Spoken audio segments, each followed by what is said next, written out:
जय हिंद दोस्तों, स्वागत है आप सभी का हमारे YouTube चैनल दी कॉपी पेन में। तो आज मैं आपके सामने मैथ का एक इम्पॉर्टेंट टॉपिक समरूपता एवं सर्वांग समता लेकर उपस्थित हुआ हूँ। तो यहाँ पे मैं डीएलएड सेकेंड सेमेस्टर के मैथ सब्जेक्ट को कवर करूँगा, जिसके कुछ इम्पॉर्टेंट टॉपिक्स अहम होंगे। तो हमारा जो एक पेपर हुआ था वो तो फ़िलहाल रद्द हो चुका है। तो जो दूसरा 25 नवंबर को पेपर होना है, तो उसमें अभी 7 से 8 दिन बाकी है। तो उसका एक इम्पॉर्टेंट टॉपिक है समरूपता एवं सर्वांग समता। इससे एक क्वेश्चन भी आया था, तो आज हम इसी टॉपिक को पढ़ेंगे। हम एक फास्ट रिवीजन के तौर पे इस टॉपिक को पढ़ेंगे। ठीक है, तो पहले इसका अर्थ समझ लेते हैं कि समरूपता और सर्वांग समता का मतलब क्या होता है।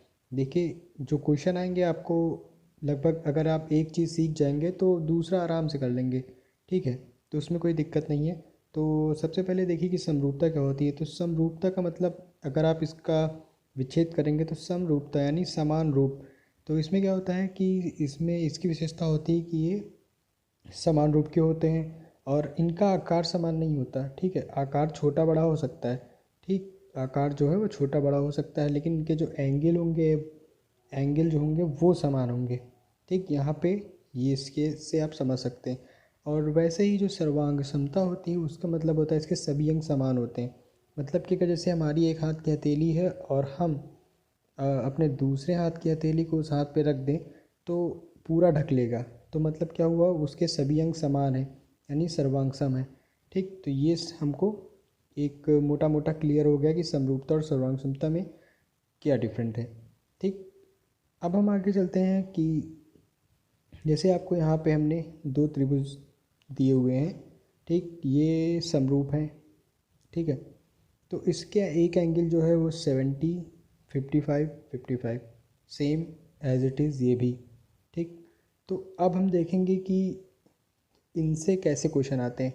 सबसे पहले हम इनसे एक फार्मूला या फिर आप एक नियम डेरिवेट कर लेंगे। तो ये जो संगत भुजाएं, जो कोणों के सामने की जो संगत भुजाएं होती हैं वो दोनों त्रिभुजों में सेम होती हैं।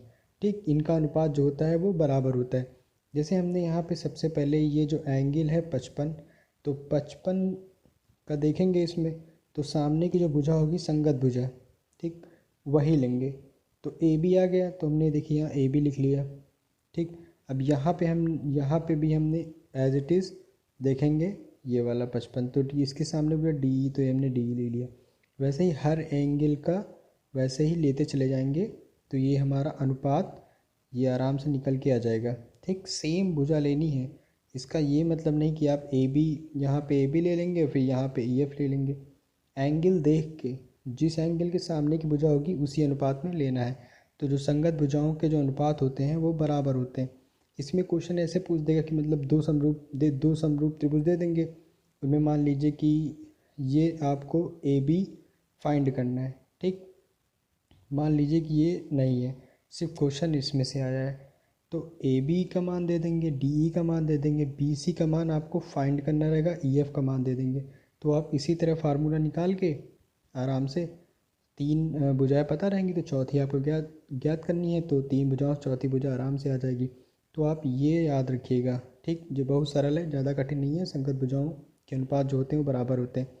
आगे हम लोग देखते हैं कि अगर मान लीजिए वही है, वही चीज़ है ये, लेकिन हमने इसमें एंगल चेंज कर दिया है।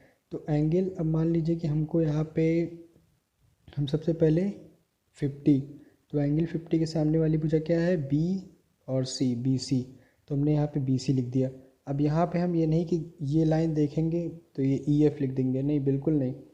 हम एंगल देखेंगे। हमने 50 देखा, इसके सामने की भुजा क्या है, ये डी और एफ, तो हमने यहाँ पे डी और एफ लिख दिया। ठीक, ऐसे ही यहाँ पे हम लोग इसके बाद ये 70 के सामने की ए सी है तो ए सी लिख दिया। फिर 70 ये है, इसके ये डी ई है तो डी ई लिख दिया। ऐसे ही हम लोग ए बी और अपॉन ई एफ, तो ये हमारे क्या हैं, समरूप त्रिभुज। तो एंगल चेंज हो जाए तो आप एंगल के हिसाब से सामने की भुजा लिखिएगा। ठीक, तो यहाँ से ये बात सामने आई कि जो समरूप त्रिभुजों की जो संगत भुजाएं होती हैं वो समानुपाती होती हैं। ठीक, अब आगे चलते हैं। आगे का नियम ये कहता है कि दो समरूप त्रिभुजों के जो परिमाप संगत भुजाओं के समानुपाती होते हैं। तो ये भी एकदम सिंपल सा है कि जैसे ए बी सी का, ये त्रिभुज ए बी सी का है, ए बी सी का परिमाप और त्रिभुज पी क्यू आर का जो परिमाप होता है, जो इनकी संगत भुजाओं के समानुपाती होगा। ठीक, जैसे सेम टू सेम जैसे मैंने आपको पिछले बताया हुआ है अभी पीछे। तो ए बी, ठीक, तो ये संगत भुजा ये हमने यहाँ से ली, ए बी हो गया, ए बी की संगत भुजा ये पी क्यू हो जाएगी, तो A B by P Q. ऐसे ही आप ट्राई कर सकते हैं ये बी सी और क्यू आर। इसके बाद हम अगला देखते हैं। यहाँ पे लिखा है कि समरूप त्रिभुजों के क्षेत्रफल उनकी संगत ऊंचाइयों के वर्गों के समानुपाती होते हैं।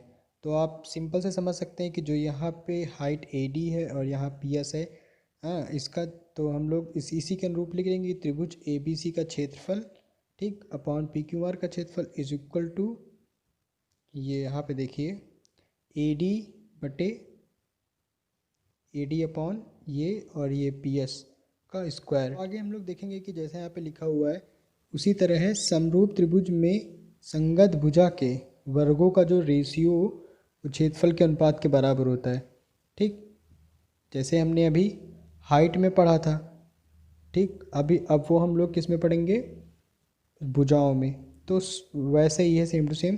तो जो एरिया होगा त्रिभुज ए बी सी का और एरिया जो होगा त्रिभुज पी क्यू आर का, वो बराबर होगा इनकी भुजाओं के अनुपात, इनकी भुजाओं का जो अनुपात होगा, संगत भुजाओं का अनुपात इनके वर्ग के बराबर होगा। ठीक, तो ऐसे ही जैसे अभी हमने पहले किया था, हाइट के मामले में किया था। ठीक, तो अब यहाँ पे हम भुजाओं के संदर्भ में करेंगे। तो ए बी, तो इसी प्रकार पी क्यू ले, ए बी, ठीक, 70 के सामने है, तो 70 के सामने यहाँ पे क्या है, क्यू आर है, तो हमने ये क्यू आर लिख लिया। ठीक, अब हम यहाँ पे एक एंगल लेंगे 60 ले लिया, तो इसके सामने ए सी, तो ये हमने यहाँ ए सी लिख दिया। अब इसी एंगल के सामने हम लोग देखेंगे तो ये आती है पी क्यू भुजा, पी क्यू, ठीक, इसका वर्ग कर दिया। तो ये हमारे हो गए क्षेत्रफल। अब ये हमने कुछ चीज़ें देख ली जो ज़्यादा इम्पोर्टेंट है हमारे लिए, बाकी ये टॉपिक और भी डीपली है। फ़िलहाल हमें फास्ट रिवीजन करना है जो हमारे पेपर के लिए इम्पोर्टेंट है। तो अगला हम अब यहाँ पे हम क्वेश्चन देखेंगे। जैसे यहाँ पे क्वेश्चन दिया है कि दो समरूप त्रिभुज ए बी सी है और एक पी क्यू आर है। ठीक, इसमें आपको जो त्रिभुज ए बी सी की सभी भुजाओं की माप दी गई है, लेकिन इसमें क्या है कि इसमें सिर्फ पी और क्यू की माप दी गई है। ठीक है, तो अब हमको निकालना है इसका परिमाप। ठीक, क्वेश्चन आप पढ़ लीजिए। दो समरूप त्रिभुज हैं ए बी सी और पी क्यू आर में ए बी बराबर 6 सेंटीमीटर, बी सी बराबर 8 सेंटीमीटर, सी ए बराबर 12 सेंटीमीटर और पी क्यू बराबर 9 सेंटीमीटर। तो पी क्यू आर का परिमाप ज्ञात करना है। तो हमें पता, हमने ये त्रिभुज ड्रॉ कर लिए। ठीक, इसके बाद हमको पता है कि ये क्या है, समरूप है, और तो इनकी संगत भुजाएं वो समानुपाती होंगी। अब यहाँ से हम कंपेयर करेंगे। ठीक, क्योंकि जो 6 है ये समानुपाती है, तो B C by Q P मतलब कि जो 6 सेंटीमीटर है ये 9 सेंटीमीटर है, तो ये जो इसका है वो 1.5 गुना है। ठीक, तो ये भुजा भी इसकी 1.5 गुना होगी, ये भी इसकी 1.5 गुना होगी, तो कर दीजिए 1.5 गुना। तो 1.5 गुना करने के बाद हमें क्यू आर और ये जो भुजाएं हैं इनकी माप हमें मिल गई। माप मिलने के बाद त्रिभुज का परिमाप क्या होता है, सभी भुजाओं को आप ऐड कर दीजिए। तो हमने यहाँ पे सभी भुजाओं को ऐड कर दिया और इसका उत्तर आ गया। ठीक, समझ में आया। अब आगे चलते हैं। आगे क्या है, आगे का सवाल कहता है कि त्रिभुज ए बी सी तथा पी क्यू आर समरूप है और क्षेत्रफल क्रमशः 81 सेंटीमीटर स्क्वायर और 144 सेंटीमीटर स्क्वायर।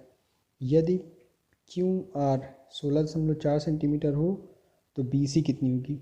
सिंपल, अभी हमने यहाँ पे एक नियम पढ़ा था, ये लगा दीजिए।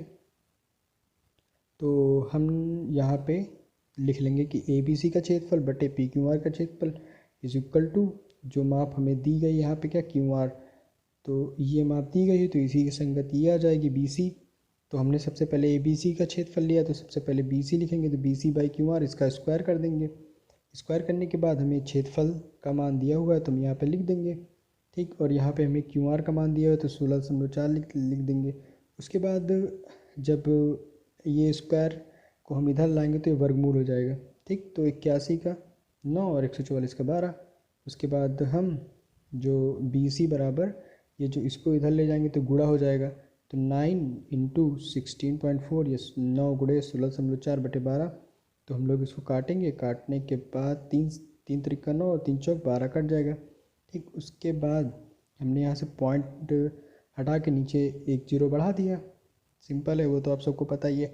उसके बाद गुणा कर दिया 123 आ गया। उसके बाद 20 और यहाँ पे ऊपर 10 से भाग करेंगे तो 12.3 आ जाएगा, यही हमारा उत्तर हो जाएगा। ठीक, तो कुछ करना नहीं, बस आपको नियम ध्यान में रखने हैं तो सारे सवाल आराम से हो जाएंगे। जैसे यहाँ पे भी दिया हुआ 2 समरूप त्रिभुजों के क्षेत्रफल का अनुपात 9:16 है, ये 16 लिखा हुआ है। ठीक, और तो इनकी संगत भुजाओं के अनुपात, फिर वही क्वेश्चन आ गया जो अभी हमने यहाँ पे लगाया था। ये क्षेत्रफल दोनों हैं और जो संगत भुजाओं का अनुपात पूछ रहा है, तो इनका वर्ग, इनका जो क्षेत्रफल होता है संगत भुजाओं के अनुपात के वर्ग के बराबर होता है। ठीक, तो हमने तो यहाँ पे हमारे मान दिए हुए हैं, तो 9/16 इज इक्वल टू ए। 2 समरूप त्रिभुज है तो हमने मान लिया पहला ए मान लीजिए, दूसरा बी है ना, उनकी भुजाएं जो है तो उनका स्क्वायर कर दिया। उसके बाद क्या हुआ कि ये इधर जाएगा तो वर्गमूल हो जाएगा, मतलब ये स्टेप।